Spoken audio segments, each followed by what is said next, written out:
Soovitame tsitaate kuulates sättida end mugavalt silmad kinni istuma ja keskenduma edastatud sõnumile.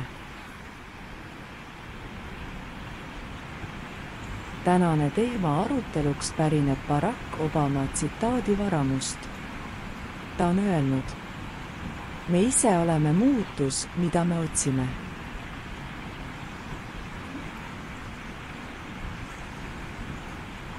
Me ise oleme muutus, mida me otsime.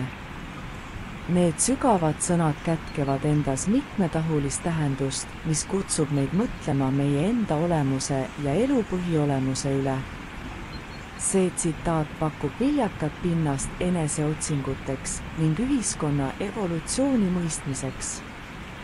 Kes me oleme, kui mitte pidevas muutumises olevad indiviidid? Inimelu on dünaamiline protsess, mis toob kaasa pidevaid füüsilisi, emotsionaalseid ja vaimseid muutusi. Iga hingetõmme, iga kogemus ja iga suhe mõjutab meid ning viib meid lähemale sellele, kes me tegelikult oleme. Seega võib öelda, et meie olemus on sünonüüm muutusele. Kuid mida me siiski otsime? Sellele küsimusele vastamine viib meid teise olulise mõisteni. Eesmärgid. Inimesed otsivad tähendust, rahuldust, õnne ja edenemist. Meie igatsus parema elu, suhete ja maailma järele juhib meid pidevalt uute teadmiste ja kogemuste poole. See otsing nõuab aga muutusteks valmis olemist, kuna me peame oma seniseid uskumusi ja harjumusi ümber hindama ning uutele teed tegema. Tsitaat rõhutab ka vastutust enese muutmise eest. Kui me soovime näha maailmas positiivseid muutusi, siis peame ise esmalt muutuma. See tähendab isikliku kasvu ja arengu eesmärgil pidevalt iseenesele peeglist otsa vaatamist, oma vigade tunnistamist ning nende parandamist. Meie isiklik areng mõjutab omakorda ka ümbritsevat keskkonda ja on inspireerivaks eeskujuks teistele. Ühiskondlikult vaadatuna illustreerib see tsitaat kultuuri, tehnoloogia ja ühiskonna pidevat muutumist. Inimesed on alati olnud innovatiivsed ja loovad ning nende loodud muutused peegelduvad ühiskonnas tervikuna.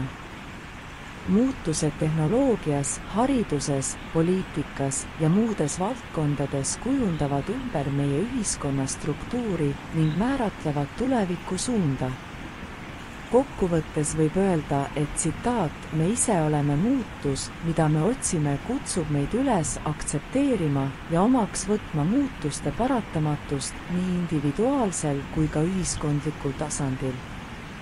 See julgustab meid olema avatud uutele kogemustele, õppima mineviku vigadest ning kasvama nii vaimselt kui ka emotsionaalselt. See rõhutab teadmist, et me ei saa muuta teisi enne, kui oleme ise muutunud. Olles ise muutunud, muutuvad meiega koos need inimesed, kes on soovinud midagi muuta, kuid pole selleks motivatsiooni leidnud. Kõiki inimesi me enda ümber muuta ei suuda, aga saame mõjutada neid, kes tahavad end muuta.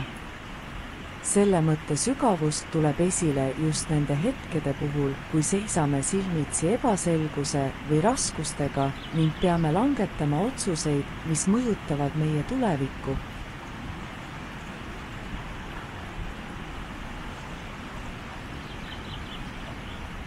Aitäh kuulamast ja järgmiste kohtumisteni!